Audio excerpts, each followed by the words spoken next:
Hello, everyone. So if you have come to our time management anti-procrastination workshop, you are in the right place.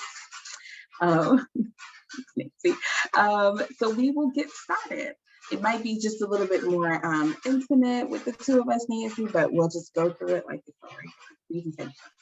All right, but I did want to introduce myself. My name is Gabby Lloyd, but please feel free to call me Gabby. I'm one of the Alumni Engagement Managers with the Student Leadership Network. So basically, if you are a CBI alum, so that means if you graduated from a college-bound initiative high school, you are a part of our alumni network. So that means you get benefits, you have access to different workshops like we're doing now, you have access to something called SLNet Connect. So just all ways for us to connect with alumni from the different CBI high schools, also maybe a 12 high school, or if you're a current high school student, once you graduate, you will be a part of that alumni network as well. So I work with all of those students who are alumni, so thank you for being in the room. Just wanted to give you a quick introduction and wanted to learn a little bit about you.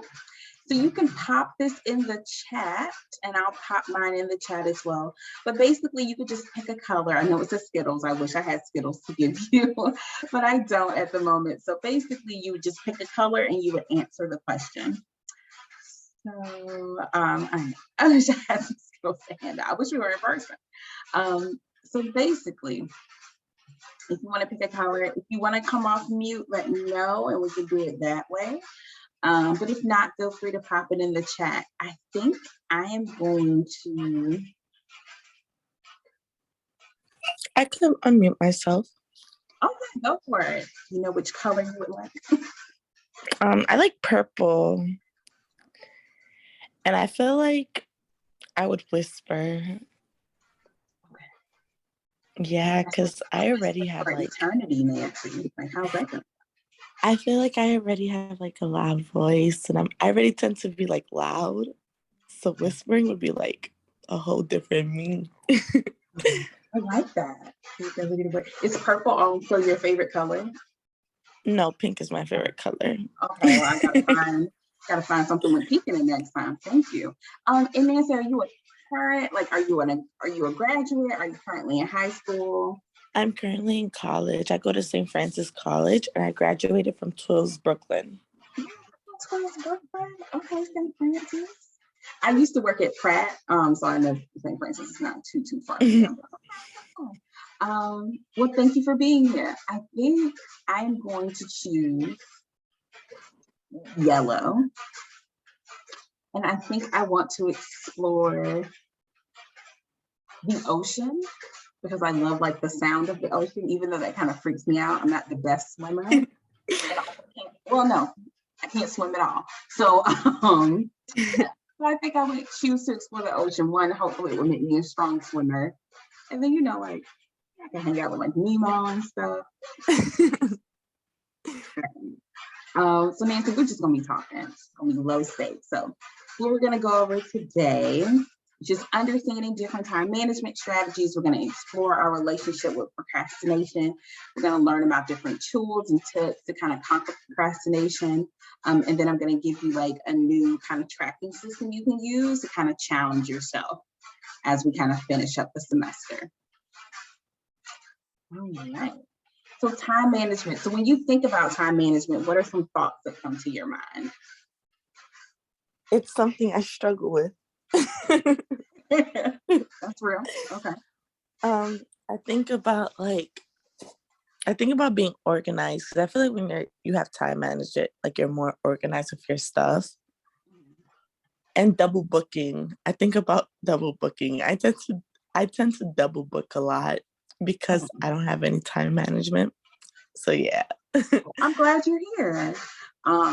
Yeah, I feel like we all do it. Like you kind of like tell one friend one thing and then you realize you have to do something else. Yeah, I do with my mom and my aunt, and thank God, like, they're sisters, so they be laughing about it. But like, I'll tell my aunt I'm coming over, and then my mom will be like, "Oh, I'm cooking your favorite food." So I'm like, "Okay, I'm coming to you." And then my aunt would text me like, where are you? And then I'm just like, damn, my bad. Right. I told you, sis, I told my mom. I got you. Yeah, it's a process, right?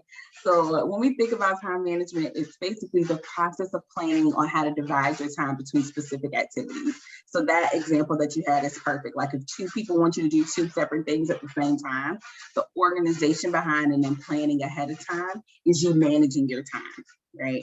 So when we talk about good time management, it allows you to work smarter, not harder.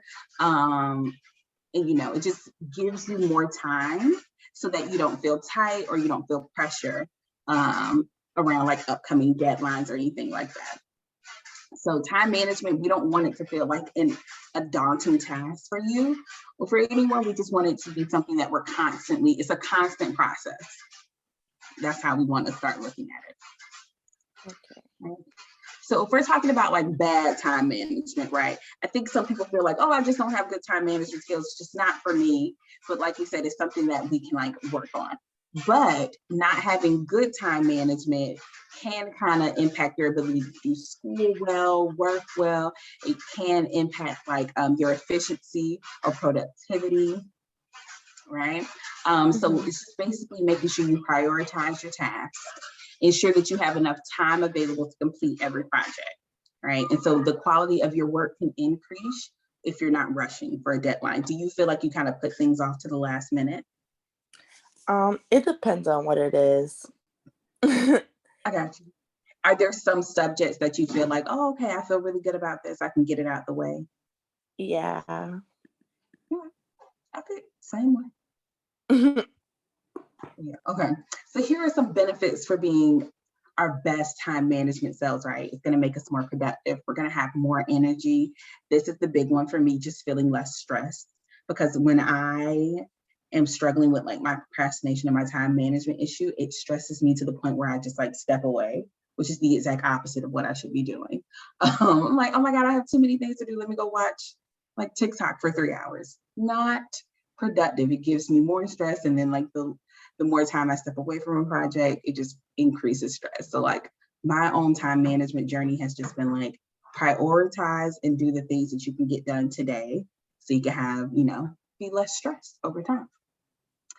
Have more free time to do the things that you want to do, get more things done, relate more positively to others, kind of like that whole stress thing. You don't want to take out your stress on anybody else.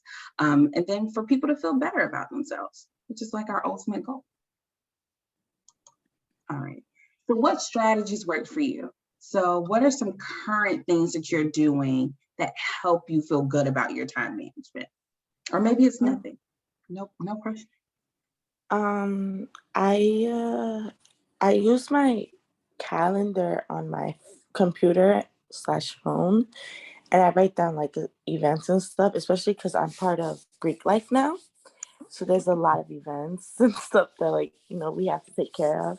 Mm-hmm. So I do that. That helps me a lot. I had a planner. It worked, but I feel like once I get like it works in the beginning, but then once I become overwhelmed with the work already, I stop using it. So like there'll be a point in time like in the beginning of my semester, I used it. I wrote down everything I needed to. But then towards the middle, when it was like midterm weeks, when it was like everything like that, I stopped using it. And I feel like the point of the planner is to use it when it's that time. But I just felt like I was so busy, like I'm a study, that I didn't really plan my time accordingly. Got you. So it was easier just to say to yourself, oh, I need to study today, and then kind of write out a plan for it. Yeah. Okay. Got you. It works. Do you like writing it out better, or did you like kind of putting it in your phone on the calendar? I like writing it out. I like looking at a planner and stuff. Same. I'm the same way. Okay. So I wanted to share with you just a couple of tools that can create strong time management. And you knocked it out the park on the first one, right? So and the most important part, right, is using a calendar. So I actually just have like this huge, okay. Why is it not showing up on the camera? Well, it's a big planner. And so it has a place for me to write down everything that I'm doing each day. And that has been super helpful for me. So I think what goes hand in hand with like get a calendar is also to write down everything. And so I'll do like my work stuff and then I'll do like my personal stuff within like the 2 columns. Because even something as small as like, oh, I need to refill my Metro card. That might take an extra like 5 minutes. If it's a line down there, it might take an extra 10 minutes. And I feel like if I don't budget that time for it, I'm going to miss the train and I'm going to be late. And it's kind of just going to create a snowball effect for the rest of the day. So even little things that you think are like, oh, I do that on the way home, it's not a big deal. Just write down everything. Because once you kind of figure out what your day consists of, like you said, what you do in Greek life, like sometimes they're going to be busier than others, right? Like when you have rush or when you have different events or like community service, all of those things like are kind of going to ebb and flow. You might not have that every single night, but if you know like, oh, next month we're going to do a community service event. Oh, like I know over the summer or, you know, at the beginning of the school year, we're going to help new students move in, whatever it might be. Just kind of like planning those things in advance. So like if someone does hit you up the day before, you can kind of already know like, oh, well, I could, but I got to go help my sorority do this. So just kind of writing these things down once they come. And that's why it's good to like use your syllabus at the beginning of the semester and just kind of like write it all out. So get like a yearly calendar or like, you know, like a yearly planner and just go ahead and start writing things in. And I just kind of take my planner with me everywhere because like, for example, like I have like friends that I'm going to hang out with tomorrow. So I wrote that down. And so when my next group of friends are like, hey, do you want to hang out tomorrow? I automatically kind of flip to that page. And I'm like, oh, I already have plans, you know, just to kind of make sure that, like you said, you're not double booking yourself. So just write everything down. And the more you do it, now I get like excited about it because if I write it down, then I get to cross it off and it just gives me a sense of like satisfaction. And exploring apps. So I wanted to, yes, okay, great, it pulled up. So there are tons of different apps. And like you said, you're more of someone who likes to write things down. I am too, but I just wanted to like kind of just give you some tools if you wanted to look at them. So they have my homework student planner, Microsoft to-do list, they have my tasks, they have all these different apps that you can put on your phones to kind of like regulate how much time you're spending on different apps. And then of course they have calendars, they have to-do lists. So I'll put this link in the chat so you can kind of just explore it, but there are tons of apps and a lot of these are free. The Microsoft, depending on if you have like a Microsoft account with your school, that would also be free for you to use. But they just all do the same thing. So if you would rather like write it down, that's great. But like you said, like using it, especially at the times when you get super busy, is the most important part. Just write things down, and there you go. Yeah, I feel like it's. Oh, go for it. I feel like it's also because I like my planners to be pretty, but some pretty planners are like heavy planners. And like, I don't want to carry that. I got to carry textbooks too. So I feel like I got to like stop looking at pretty planners and just buy a regular planner that I can carry everywhere. Cause I feel like that's also what like tags along with like, oh, I'm going to put it in later. And then you never put it in. Yeah. Do you ever try maybe doing it the night before to kind of plan out your day? So when I first got my planner, that's how I would do it. Like, okay. Or like I would do, like when I stopped using my planners, I would do to-do lists. So I would do a to-do list of what my day would look like, or like what even I have to do for the week, especially with homework assignment. So I'll be like, today I have to do this, this, this, this. Tomorrow I have to do this, this, this, this. The next day I have to do this, this, this, this. Okay. I love that for you. I say start it, right? Even though it's getting towards like the end of the semester, now that you're about to start preparing for finals and stuff. And of course you may have a mix of finals that are like in-person tests versus like, oh, I have to write a paper, so that might take a little bit longer. Just go ahead and start writing those things out and set clear deadlines for yourself. And then break down those deadlines, right? So let's say if you have like a paper that's due May 15th or whatever it may be. Like, so say like May 1st, I'm gonna write my outline. And then like May 7th, I'm gonna set an appointment with the writing center for them to look over. So like you are still you're still allowing yourself to be flexible within that. Like you're not planning out every minuscule minute of your time, but you're like, okay, I got 7 days to write, 5 pages. So you can write a page a day or something like that. And then like, I always say like make an appointment with the writing center just so you can kind of set an earlier deadline for yourself. So you're not waiting till the night before to finish writing out a paper, which was always my problem when I was in college. I'm like, I would stay up the night before. I had like a horrible sleep schedule. I would stay up the night before, write the paper. And then like my professors always be like, did you read this? Did you review this? I'm like, no, I like finished it 5 minutes before class. What are you talking about?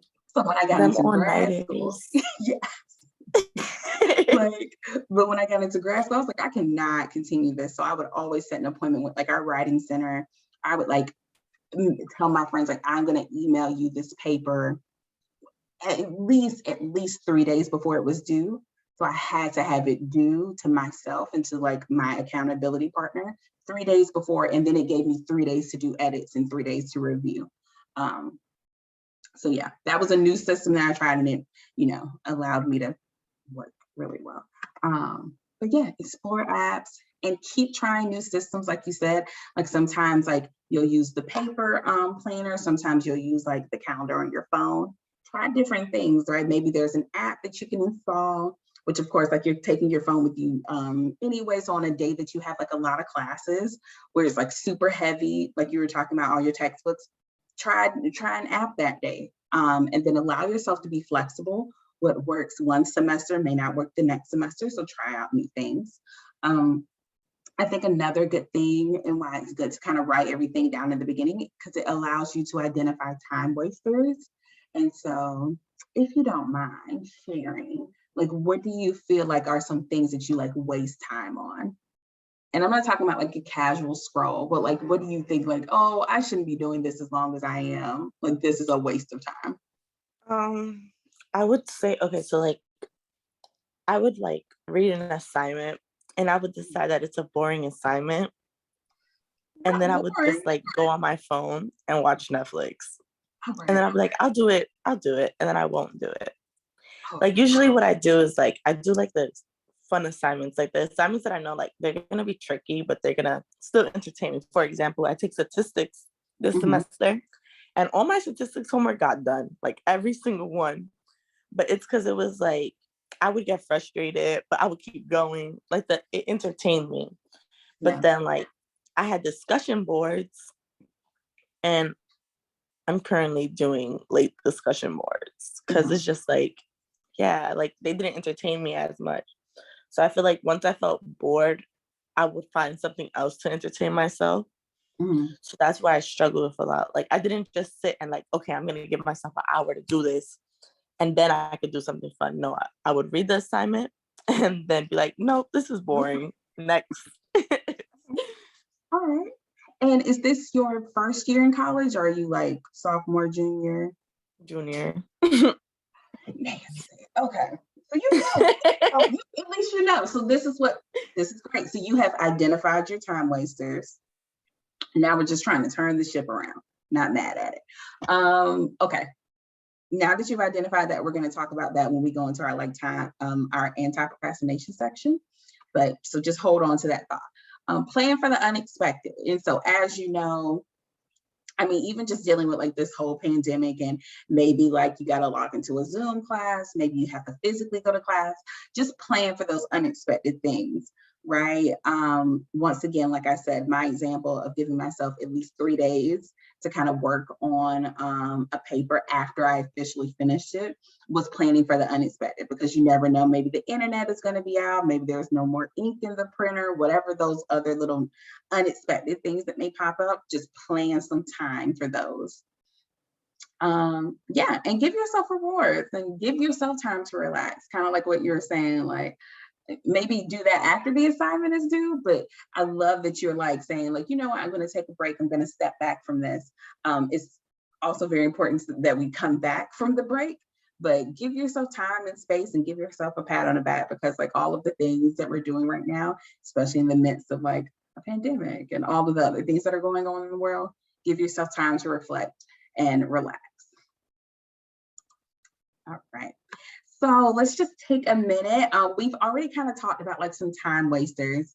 And I guess we can give it the word of like procrastination, right? Like if we know that we have a task to do and we decide not to do it, now we're stepping into the zone of like procrastination.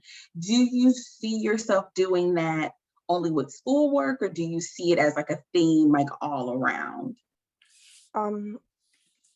Well, I just crossed, but I did like a process and everything. And as a tiara, I didn't procrastinate at all. Like things would get done on time. But I feel like it's because, again, like it was fun. So I feel like it's only schoolwork that it's really like, oh, I gotta do this.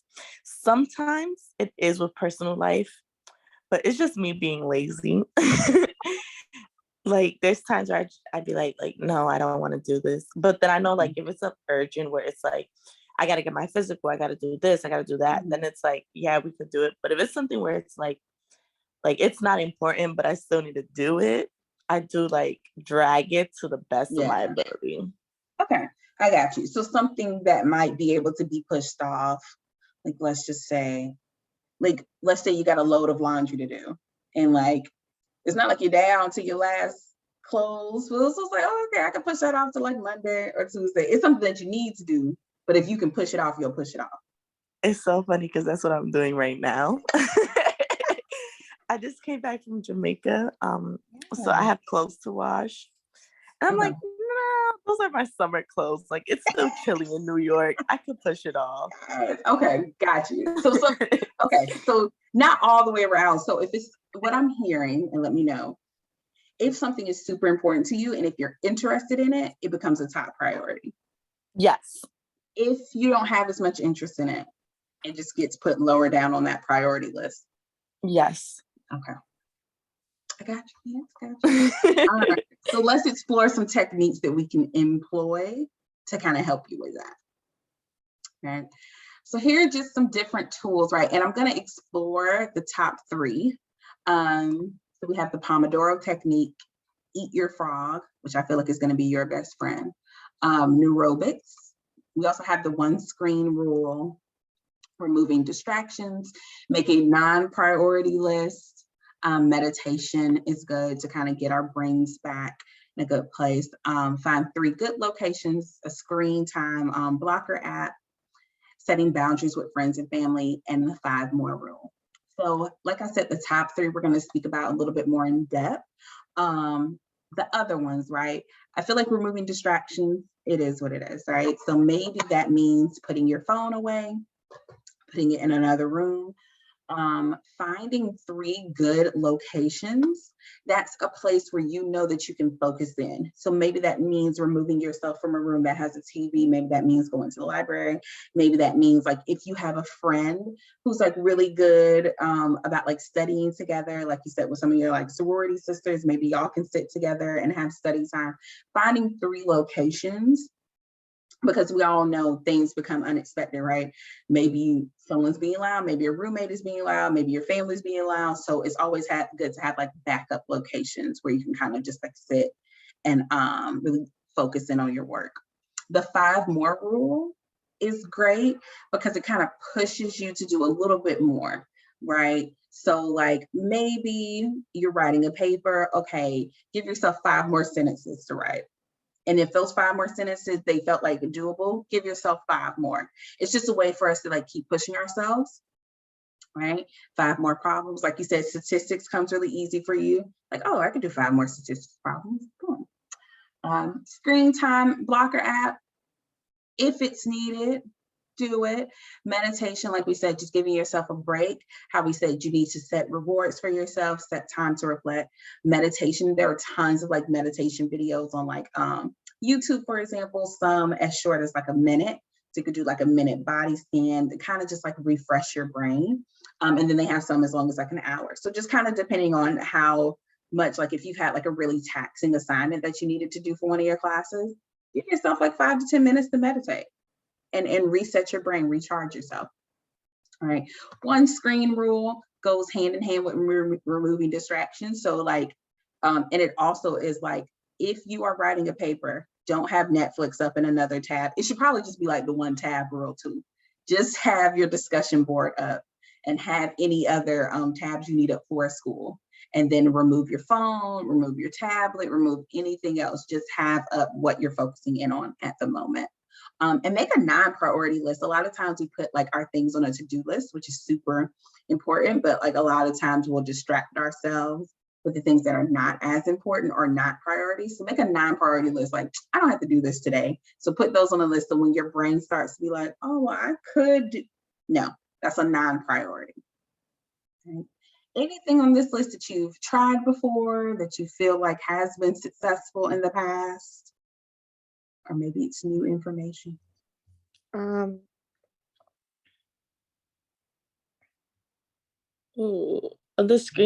The screen time works a lot, especially when you don't get text messages.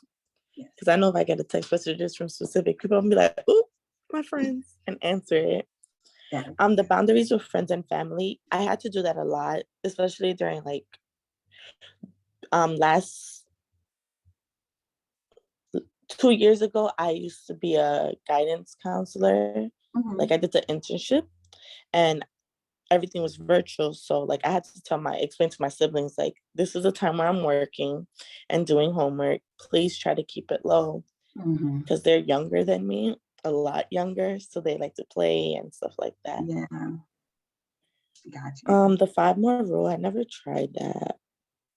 And then the making non-priority list, I never tried that either. I just feel like I wouldn't add it onto my list until I just remember, like, oh, I have to do this. So. Got you. Well, we could put it lower down on the like to-do list, just like not the top of the list. Okay.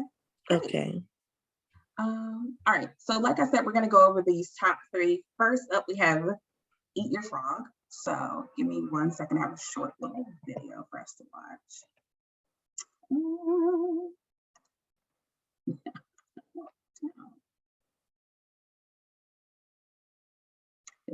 All right. If the first thing you do when you wake... Can you hear that, Nancy? I can. Oh, you can't? Oh, no. Can. It's going to be like, it says I'm sharing my sound. An old saying that says, if the first thing you do when you wake up each morning is eat a live frog, nothing worse can happen for the rest of the day. Now, I don't know about you, but I think that's a pretty safe assumption. Well, Brian Tracy has said that your frog should be the most difficult task on your things to-do list.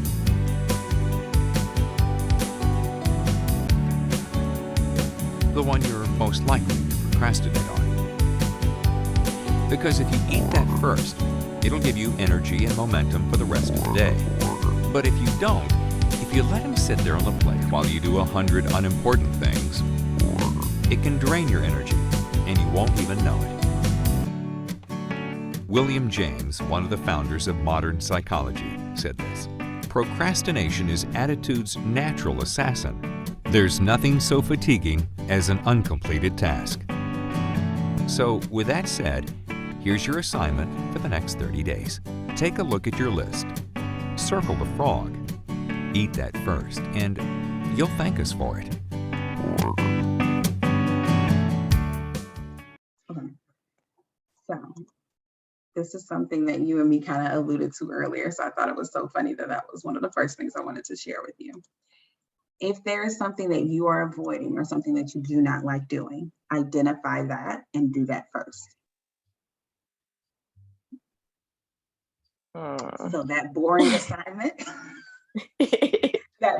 assignment, as soon as you read it, you're like, oh, this is boring. That's your frog. Go ahead and get it out the way.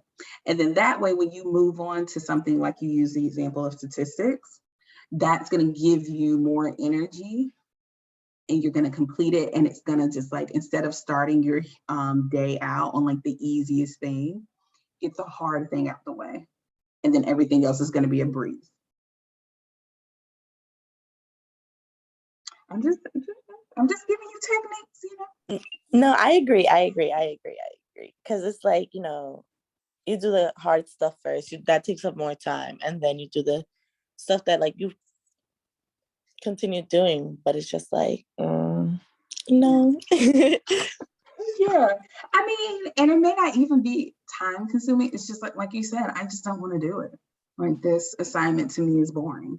All the more reason, get it out the way. Don't you want to just be done? And then think about like, I'd rather do something boring and a little bit dragful first thing.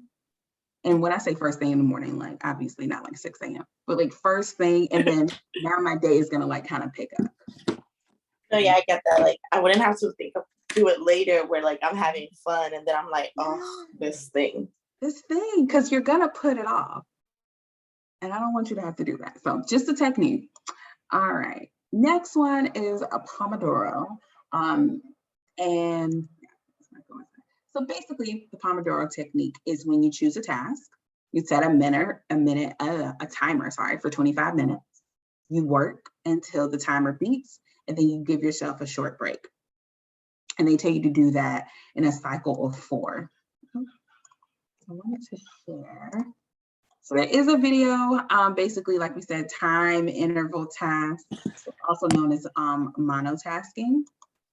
But if you ever needed like kind of just, I'm a big, like I put on a playlist and like I keep it going in my mind, like I'll go until like an album is over, like a 45-minute album or something, and then I give myself a break and I'll get up and I'll walk around. So that's kind of my version of the Pomodoro technique, but they have all of these different videos on here where see it has like the 25-minute timer, and then they give you the 5-minute break. So even if you don't want to set the timer yourself, you can just have something like this kind of playing in the background. Okay. Thoughts? I used this technique before. Okay. Did you love it? Did you hate it? I actually like it. Okay. Because usually like what happens is like once I get stuck, like I get stuck with writing papers, but like let's say like usually what happens is my break will happen when I get stuck. So I'll be relieved.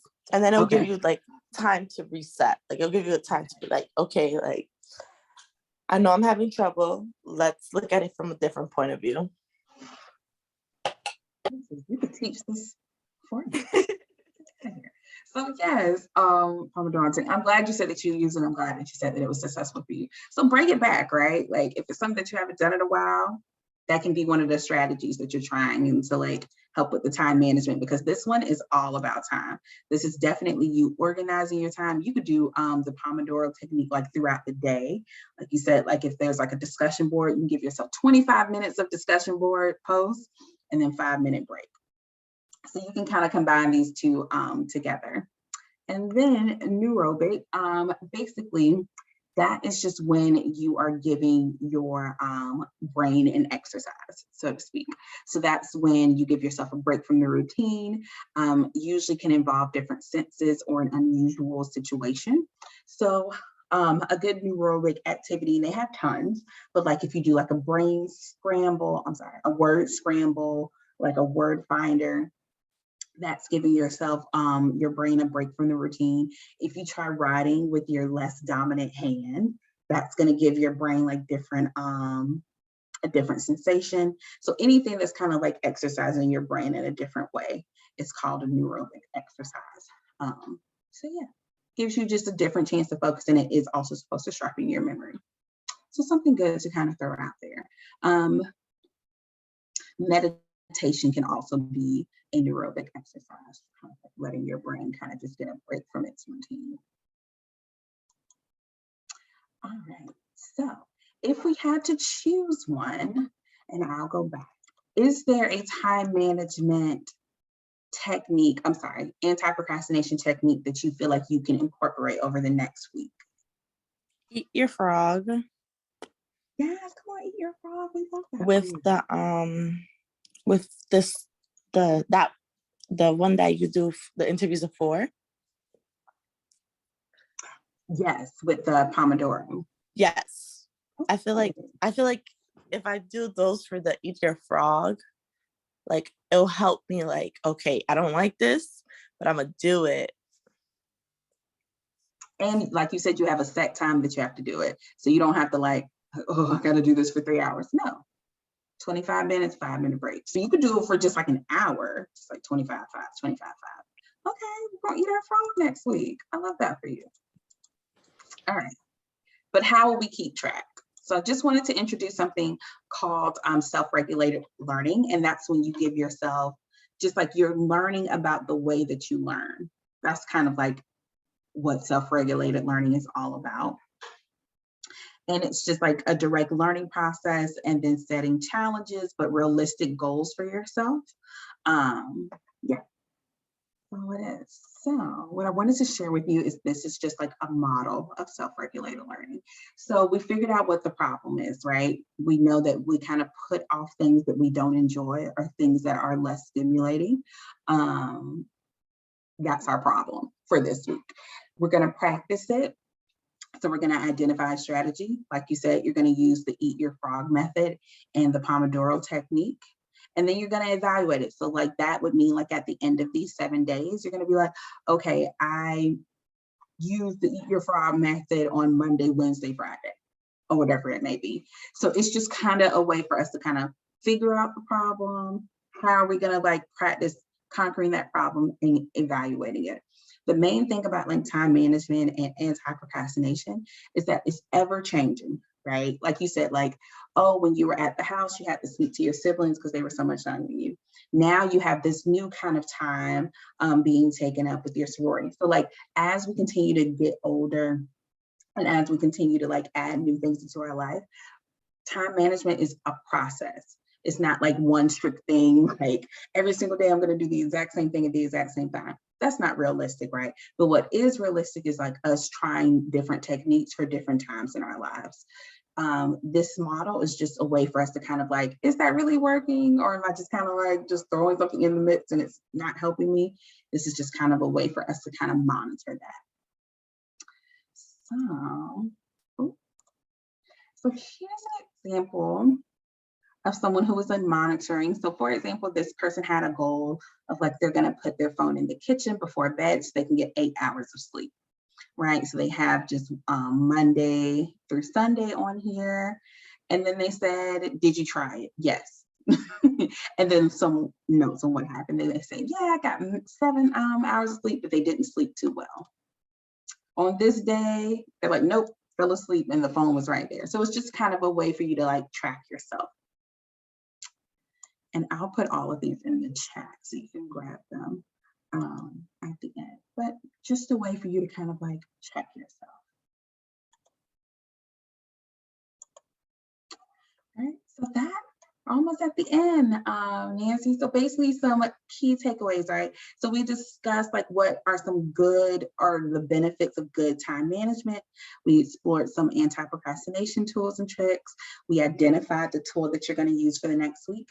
And we kind of just went over that self-regulated learning model, just basically figure out what the problem is, figure out a strategy, and then give yourself a timeline, like 7 days. And then boom, evaluate it. Did I like it? Did I not like it? What are some things I can change up? So I wanted to share with you, let's stop the share on this. I'm gonna put these things into the chat so you can grab them.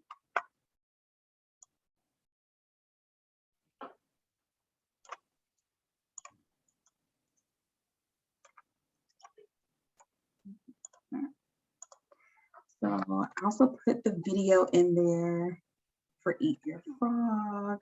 The tracker is available if you wanted to use that. You could just make a copy of it or you could download it, because below the example is like an empty kind of log sheet for you.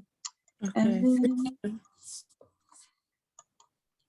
here's just a list of different apps if you wanted to try that out. And it's just like they say they're the best time management apps for college students. So yeah, that's available for you. But yeah. And of course, if you don't succeed, dust yourself off and try again. There is no right or wrong way to do time management or to conquer procrastination. And if one thing doesn't work, try something else, right? Don't beat yourself up. Like if you find yourself kind of slipping into old habits, that's okay. Just try something new out and see if it works for you. So yeah, so thank you for coming. I am going to stop the screen. I'm going to stop the recording now. once again, if you have any questions, my name is Gabby. That's my email. I'll also put that in the chat. So yeah, thank you so much. Thank you. Don't go anywhere though. I have things that I need to give you.